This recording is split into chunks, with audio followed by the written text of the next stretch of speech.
जो व्यक्ति शरीर को ही सब कुछ मानता है वह समझता है कि शरीर के नाश होने से जीवन भी नष्ट हो जाएगा, किंतु जीवन शरीर का ही नहीं है बल्कि जीवात्मा है जिसका शरीर के नाश होने से नाश नहीं होता।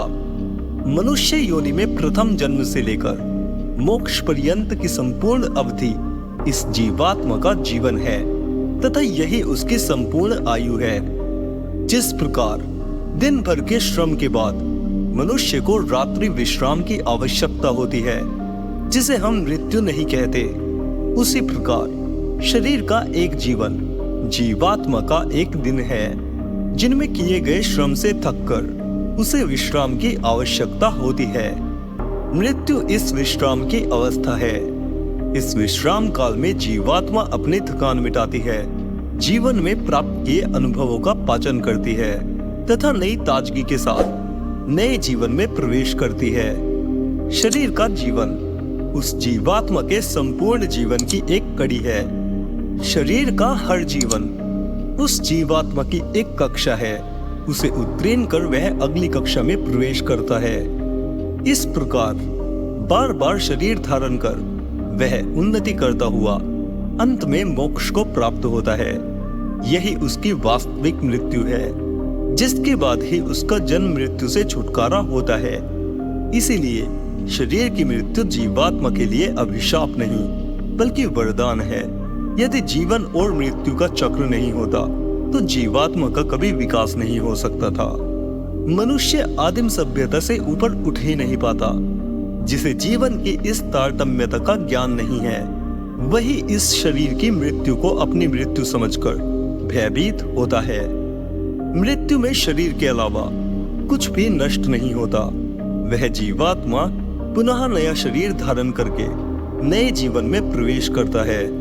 नया वस्त्र पहनना, नए घर में रहना, नए स्थानों पर जाना, नया वातावरण देखना, नए लोगों से मिलना, नया अनुभव करना किसे अच्छा नहीं लगता, किंतु जिसे इसका ज्ञान नहीं है वे ही रोते हैं और दुखी होते हैं, जबकि ज्ञानी इसका सहर्ष स्वागत करते हैं। जिस प्रकार अंधकार में प्रवेश करने से भय लगता है, उसी प्रकार ज्ञान के अभाव में ही मनुष्य मृत्यु से डरता है, अन्यथा भयभीत होने का कोई कारण ही नहीं है। जो विद्यार्थी पूरी तैयारी करके परीक्षा में बैठता है वह प्रश्न पत्र को देखकर कभी भी नहीं घबराता।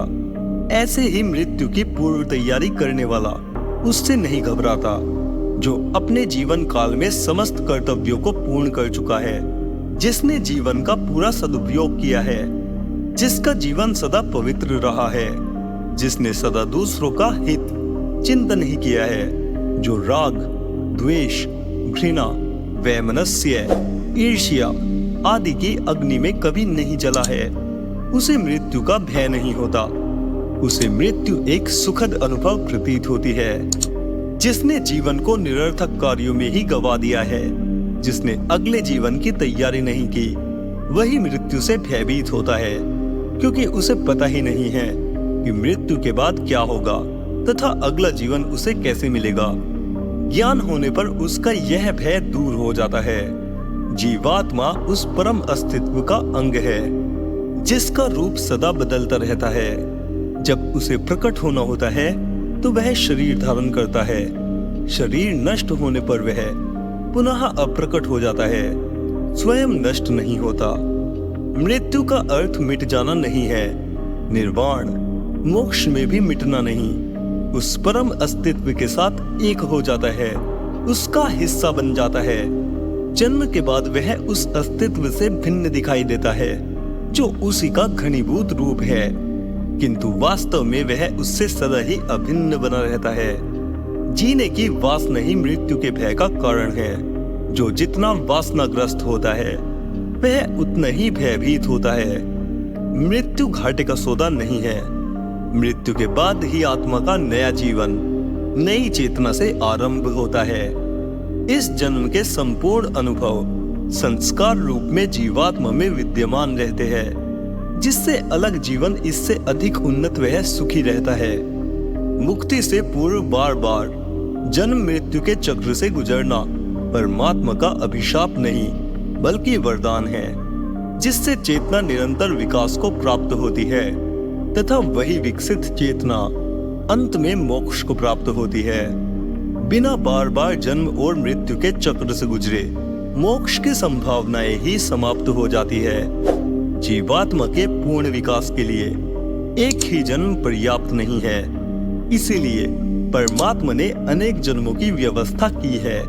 इसीलिए मृत्यु को हेय मानना और उससे भयभीत होना परमात्मा में अविश्वास प्रकट करना है तथा उसकी अवमानना करना है। मृत्यु से भयभीत होने वाला उसे टाल तो नहीं सकता, बल्कि वह उसे और निमंत्रण दे देता है।